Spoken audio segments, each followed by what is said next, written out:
Bismillahirrahmanirrahim. Di surat Al-Adiyat surat yang ke-100 ayat terakhir ayat yang 11 banyak orang yang membacanya dengan begini.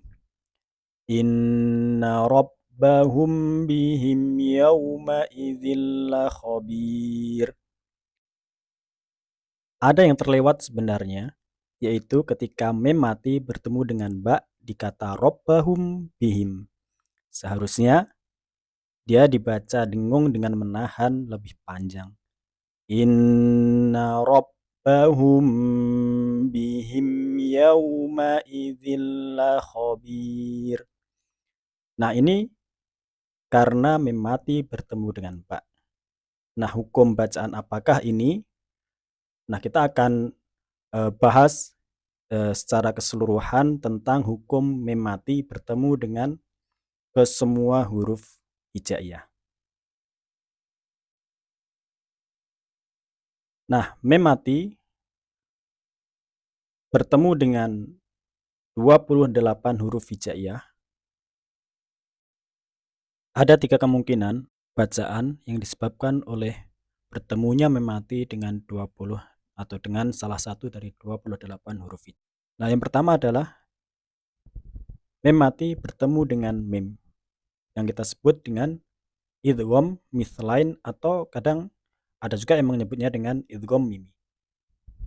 Sebagai contoh di surat ke-106 ayat 4 di sana ada penggalan ayat yang berbunyi wa amanahum min khauf. Wa amanahum min. Nah, di sini kita lihat ada mem mati bertemu dengan mim. Nah, ini adalah hukum yang pertama dari salah satu di antara 3 hukum yang terjadi ketika mem mati bertemu dengan salah satu dari 28 huruf hijaiyah. Nah, perlu diperhatikan bahwa cara membacanya yaitu dengan dengung. Dengung tidak hanya dalam arti mengeluarkan suara lewat rongga hidung, melainkan juga dengan menahannya atau membacanya dengan panjang. Wa amanahum min. Nah, berikutnya yang kedua adalah ketika mem mati bertemu dengan huruf ba. Nah, ini adalah kasus yang kita punya di dalam ayat yang pertama tadi kita lihat. Nah, nama hukum bacaan mem mati bertemu dengan ba adalah ikhfa syafawi.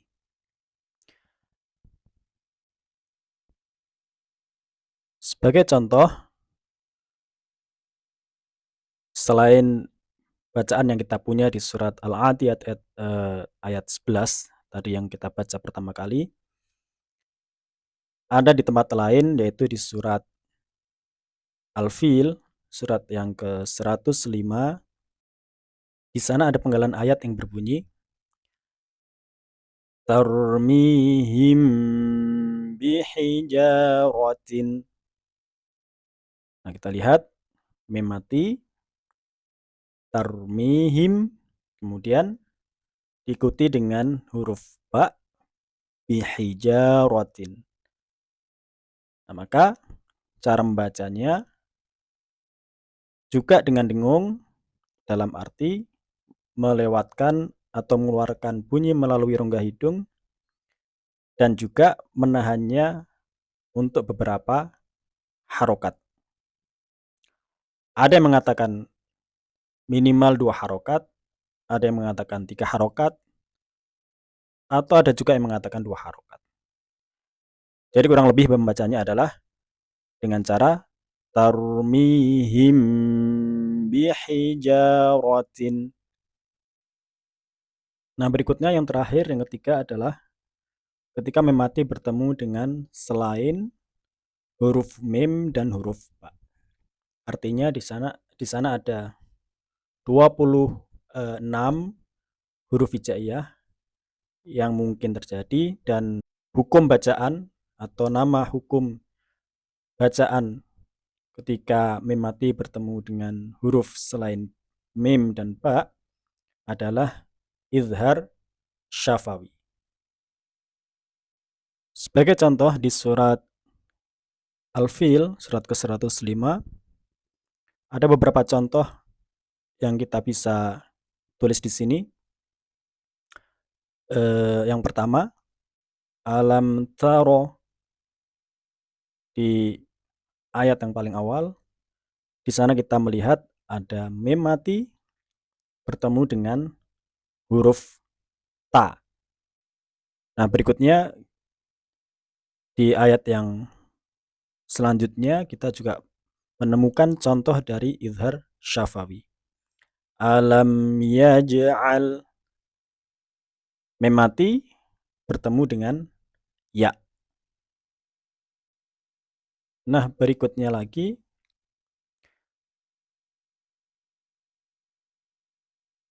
di ayat yang sama kita juga menemukan contoh bacaan izhar syafawi, yaitu mim mati bertemu dengan fa.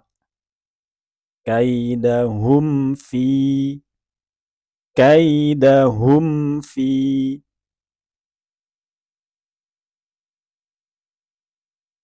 Nah, di dalam kasus ini banyak yang menekankan mim mati bertemu dengan fa dan juga dengan waw untuk lebih hati-hati karena makhraj atau tempat keluar huruf mim berdekatan dengan huruf fa ataupun huruf waw, sehingga jangan sampai ketika membaca kaidahum belum sempurna mim mati kemudian kita sudah mengucapkan huruf fa atau huruf waw. Nah, berikutnya yang terakhir untuk sebagai contoh, alaihim toiron, alaihim toiron. Nah, ini mim mati bertemu dengan to. Nah, kita menemukan satu lagi contoh di ayat yang terakhir surat Al-Fil, faja'alahum ka'asfin. Mim mati bertemu dengan kaf. Nah, cara membaca izhar syafawi sesuai dengan namanya, izhar dia dibaca dengan jelas. Jadi mim mati dibaca dengan jelas. Tidak seperti dua bacaan yang sebelumnya, baik itu idgham mithlain atau ikhfa syafawi, keduanya dibaca dengan dengung, dengan memanjangkan beberapa harokat.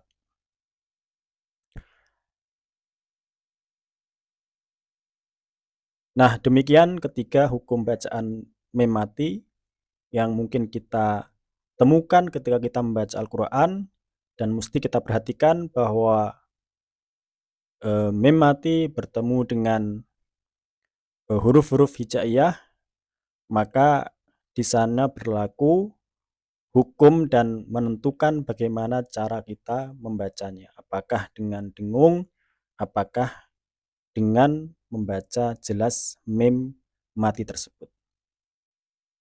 Nah, demikian penjelasan tentang hukum mim mati, dan yang paling perlu diperhatikan adalah mim mati bertemu dengan ba, karena baik itu di Quran Timur Tengah atau Quran standar Madinah maupun Quran Indonesia yang menggunakan standar Indo-Pak, di sana tidak ada tanda yang bisa kita kenali. Berbeda dengan idgham mithlain, idgham mimi, yang mana huruf mim setelah mim mati ditandai dengan tasydid, sehingga kita tahu bahwa oh ya, di sana mesti dibaca dengan dengung. Tetapi untuk ikhfa syafawi mesti kita perlu perhatikan Setiap ada mim mati bertemu dengan ba harus dibaca dengan dengung. Nah, di Quran standar Madinah sebenarnya dia lebih memudahkan kita untuk mengenali karena mim mati setiap kali bertemu dengan ba maka dia tidak dituliskan tanda sukunnya. Nah, sehingga ketika kita membaca bertemu dengan mim mati tidak ada sukunnya, maka otomatis mestinya kita akan mengenali bahwa ini adalah dengung, baik itu bertemu dengan ba maupun bertemu dengan mim. Meskipun keduanya berbeda hukum bacaannya. Nah, demikian penjelasan tentang ikhfa syafawi. Apapun Quran atau mushaf yang kita pakai, yang penting kita tahu bahwa tiap kali mim mati diikuti dengan ba, maka kita membacanya dengan dengung.